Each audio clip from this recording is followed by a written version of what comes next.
Gentleman from Tennessee, Mr. Wamp. Gentleman from Tennessee is recognized.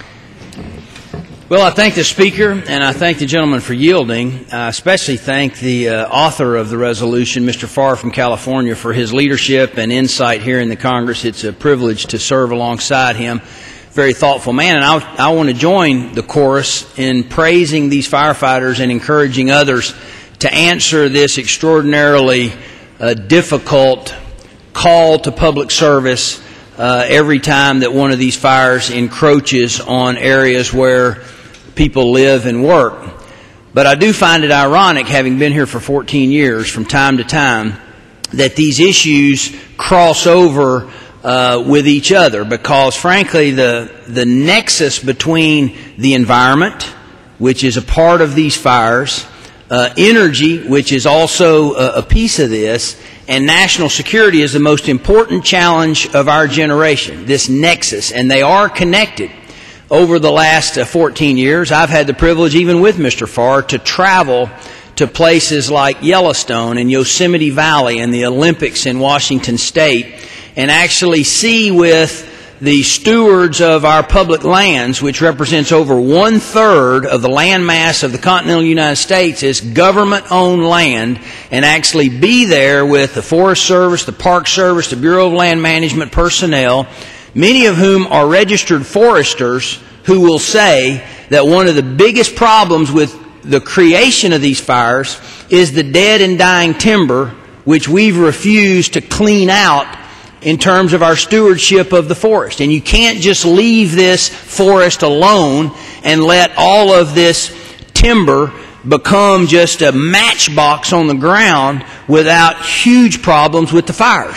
So the mindset that says leave all forests alone and do not touch them, even to the point of not cleaning up the dead and dying timber, which creates, with any kind of a spark, these out-of-control fires that come into California, into the areas where people live. The mindset that says, for whatever reason, do not touch these forests, is a flawed mindset that causes these fires. And the best thing we can do for the firefighters is to try to mitigate the fires with good forestry practices, good stewardship, and logical environmental response.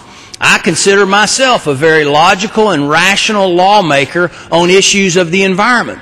But that's the same mindset that says, under no circumstance do you take a piece of land in the middle of the Arctic tundra and not explore for oil and gas there. That's the same mindset. It's a flawed mindset. And that's why we have the energy pinch. It's a mindset that says states cannot even go into the outer continental shelf if they want to and explore oil and gas resources, when in fact we should leave that up to the states. And so here we are kind of feeling the pinch and the adverse consequences of extremist environmental policy, whether it's fires, whether it's energy sources. We have to come back to a rational, logical, modern approach. Now, I'm very much part Cherokee Indian. The Cherokee National Forest is in my district. The Cherokee used to intentionally burn the forest. Why? Because it helped the nutrients in the ground. It became more robust. It's a natural cycle. They intentionally did it. Speaking of good forestry practices, they were not only not afraid of fire, they used fire for the right purposes so that the forest wouldn't get out of control and just burn wildly.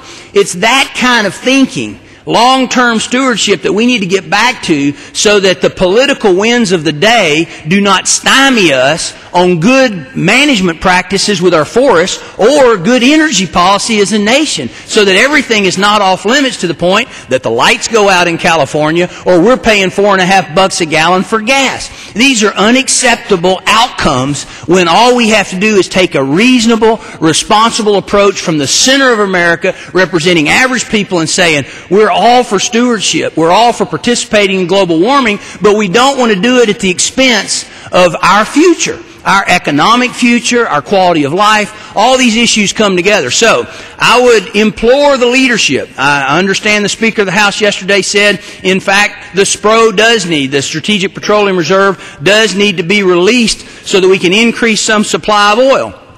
I'm glad to see these steps are taken finally to recognize that supply and demand are at stake here, or they're at work here, and that we need to increase the supply of oil and gas in this country. Not that that's the cure-all, end-all, but it's one of many things that we need to do in an all-of-the-above approach to energy, which is connected to the environment and good long-term stewardship for our country. I thank the gentleman for the time, and I yield back.